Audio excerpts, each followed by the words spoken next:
going on, everyone? Chris from Pickdawgz.com here with the Wraparound, where we're going to be breaking down the NHL action going down on Wednesday, October 11th, 2023. Before we get into it, though, if you like this content, make sure you drop a thumbs up and subscribe to our channel. And if you're looking for my best bets, including my daily $19 best bet and my NHL power play, make sure you head on over to Pickdawgz.com and click the Premium Picks tab at the top of the page. Are you ready? I'm ready. Let's get into it.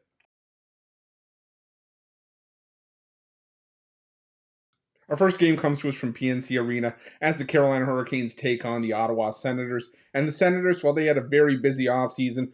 Ownership changed, and then they basically retooled in-house. They shipped out Alex DeBrincat. They brought in Dominic Kubalik. They brought in pieces like Yonas Korpisalo and Vladimir Tarasenko to go inside that young core of, guys like Thomas Chabot, Tim Stützle. The list goes on and on. Jacob Chychrun was brought in as one of the prize free agents of the offseason. But for me, this is still a very, very young Senators team. That's still, this could be the year where it finally all comes together. But it looks like Yonas Korpisalo is going to be the guy going forward. This is the Ottawa Senators team that went through 7 goaltenders last year because of a bunch of injuries. Granted, some guys started more than others. But this is the first time we're really going to see Yonas Korpisalo as the number one in a crease. And I'm just not sure I'm ready to back him handling that workload yet, especially when your opening game is on the road against one of the toughest home teams in the NHL, in the Carolina Hurricanes, who are basically running it back with a lot of the pieces that they had last year. And, they added some grit and some scoring depth by bringing in guys like a guy like Michael Bunting as well. And Dmitry Orlov is brought in to help on the back end in defense.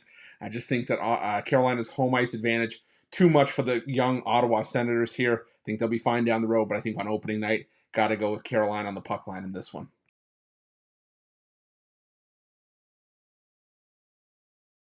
Our next matchup takes us to Scotiabank Arena for one of the oldest rivalries in hockey. The Toronto Maple Leafs hosting the Montreal Canadiens. And this Toronto Maple Leafs team, they went out and addressed a lot of their needs in the offseason. Brought in John Klingberg to help shore up the defense. Brought in Ryan Reeves for some toughness and some grit that they lacked in the playoff series against the Florida Panthers. Tyler Bertuzzi and Max Domi just adding some real depth to that forward core. And Martin Jones adds some real nice backup depth in goaltending. But the problem is, I will tell you this about the Montreal Canadiens. I'm a diehard Leafs fan. I hate Montreal. But while this is a young Montreal team, they always have a tendency to give the Maple Leafs trouble early in the season. Montreal won the first 2 meetings between these two teams last year, including the one in October, 4-3. The season before, Toronto only won that game 2-1. Toronto, they can be the much better team all they want. Montreal can be dead last in the NHL like they were a couple seasons ago. But the reality is, they battle the Maple Leafs hard. There could be a talent discrepancy or a standings discrepancy all you want, but Montreal just seems to get up for these games. I'm taking the Montreal Canadiens on the puck line. I'm going to sprinkle a little bit on the money line as well. Like I said, Toronto, usually it takes a couple games for them to get going. I think it could here as well. I'm taking Montreal here.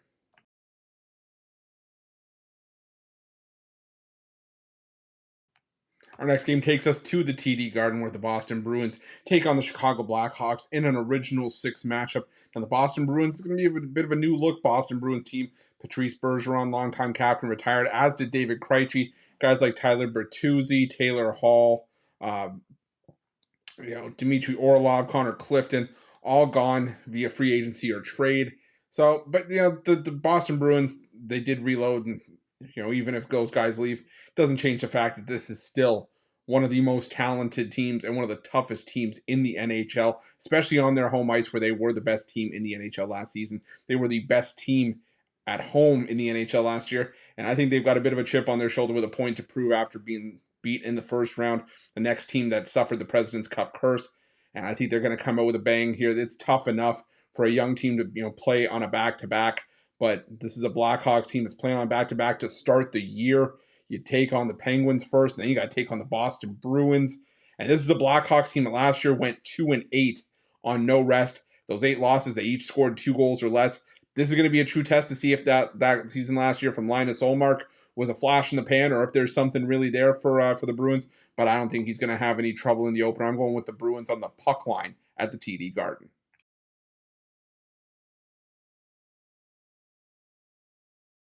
Our next game takes us to the Crypto.com arena where the Los Angeles Kings host the Colorado Avalanche. And I'll tell you, the Los Angeles Kings defied expectations last year, making the playoffs for the 2nd straight season. They surprised a lot of folks the season before.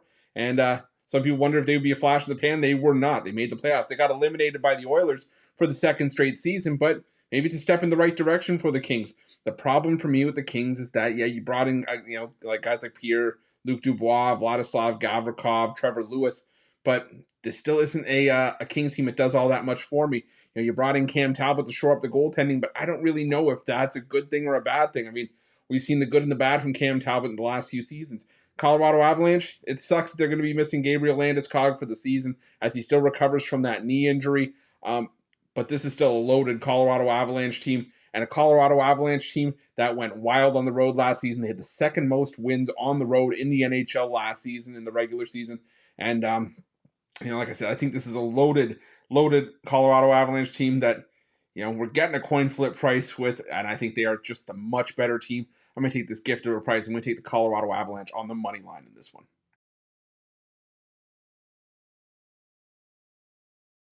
Our next game takes us to Rogers Arena, where the Vancouver Canucks take on the Edmonton Oilers. And I'll tell you, this is a matchup that we saw on opening night last year, and it was a big night for the Edmonton Oilers offensively. Now, these are two teams that actually pretty much, stayed the course in the offseason. Not a whole lot was done on both sides to really, take huge steps in the right direction. I would say the biggest move that either team made was for the Oilers. Well, Connor Brown coming over from the Washington Capitals, giving the Oilers some scoring depth in that second and third line. And Vancouver, while bringing in Casey DeSmith to back up Thatcher Demko in goal between the pipes. Now, I won't lie to you, I'm not excited about the goaltending on either side, whether it's Stuart Skinner or Jack Campbell for the Oilers, and Demko and DeSmith for the Canucks. So maybe you look at an over here, but I still think that if you're giving me two teams that have some shaky goaltending, I'd much rather have the team with two of the best players in the world on it in Connor McDavid and Leon Draisaitl. I'm going to take the Edmonton Oilers here. I might go same game parlay with the Oilers and a McDavid and a Draisaitl anytime goal. McDavid scored a hat trick in the season opener against the Canucks last year, so maybe you take him for two or more, or a hat trick for some plus money. Wouldn't surprise me if you did that again. But I'm going Oilers and McDavid and Draisaitl for an anytime goal.